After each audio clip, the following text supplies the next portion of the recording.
हे वानर, उठ यहाँ से। तुम मुझे पहचानते नहीं, मैं वायुपुत्र भीम हूँ। हे वायुपुत्र, तुम ऐसा करो, मुझे रास्ते का कंकर समझकर मेरे ऊपर से लांग कर चले जाओ। ये क्या कह रहे हो? अरे मैं बलवान अवश्य हूँ, परंतु इतना अधर्मी नहीं हूँ कि एक निर्बल असहाय बूढ़े को लांग जाने का पाप करूँ। हे वायुपुत्र, न तुम मुझे लांगने का पाप करना चाहते हो और न ही मैं हिलडुल सकता हूँ। अब तुम ही बता, मैं क्या करूँ?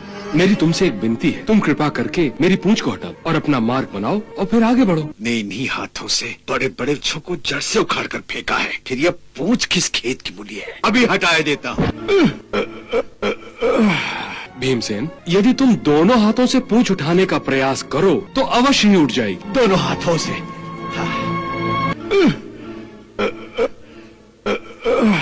अरे भीमसेन, तुमने इतनी जल्दी हार मान ली, वो भी एक तुच्छ सी पूंछ से? तुम तो युवक होकर भी निर्बल की तरह थक गए। ये तुम्हें शोभा नहीं देता। पूंछ ही तो हटाना है, ये तो तुम्हारे बाएं हाथ का काम है। परंतु मैंने अपनी सारी शक्ति, सारा बल लगाकर भी आपकी पूंछ को हिला भी न सका। हे कपिश्रेष्ठ, आप निश्चित ही ईश्वरीय अवतार हैं। कृपया मुझे अपना परिचय दीजिए।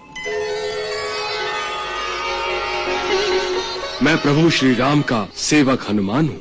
हे हनुमान जी, आप मेरे बड़े भाई हैं। मुझसे बहुत बड़ी भूल हो गई है। मैं अपने आप को त्रिलोक का सबसे बड़ा शक्तिशाली बलशाली मनुष्य समझता था। मुझे क्षमा कर दीजिए। आपने मेरी आंखें खोलकर मुझे सत्यता का ज्ञान कराया।